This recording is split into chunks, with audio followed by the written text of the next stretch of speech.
Maka seluruh keluarga semua mengalirkan air mata yang banyak untuk kebahagiaan kita selaku umatnya Rasulullah Sallallahu Alaihi Wasallam. Maka tidak ada kemuliaan yang terlalu besar di hari akhirat nanti selain kita dipertemukan dengan baginda Nabi Muhammad Sallallahu Alaihi Wasallam. Salam kepada para dan sahabat beliau. Sampai Sayyidina Ali wahai Abu Bakar,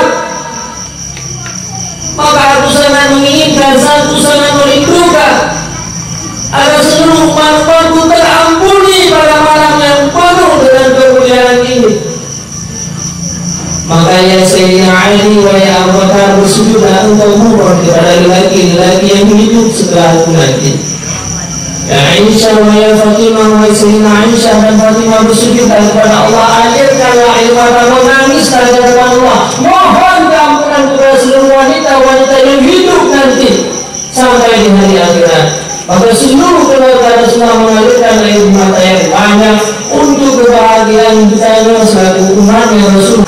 Kapan datangnya hari kiamat ya Rasulullah? Bukan jauh dari mata andata.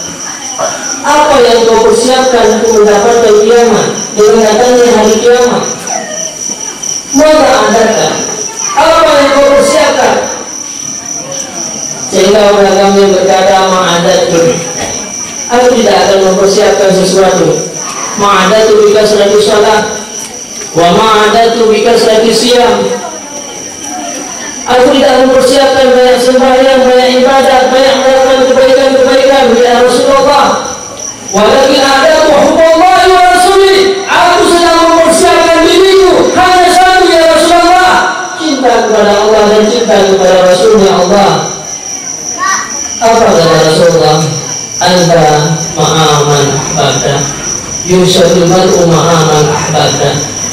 Dalam satu riwayat disebutkan demikian, manusia itu akan dipanggil nanti pada satu hari bersama siapa yang dia cintai. Maka seandainya beliau merasa cinta kepada Nabi Muhammad sallallahu alaihi wasallam, sallallahu ala Muhammad, sallallahu alaihi wasallam, sallallahu ala Muhammad, sallallahu alaihi wasallam, sallallahu ala Muhammad,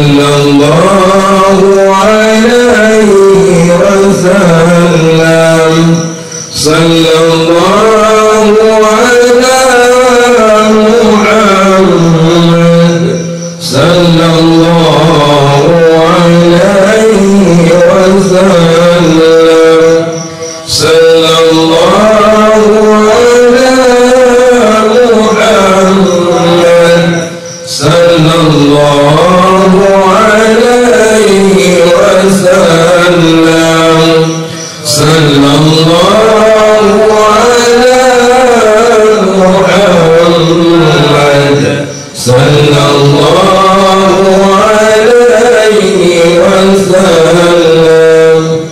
sallallahu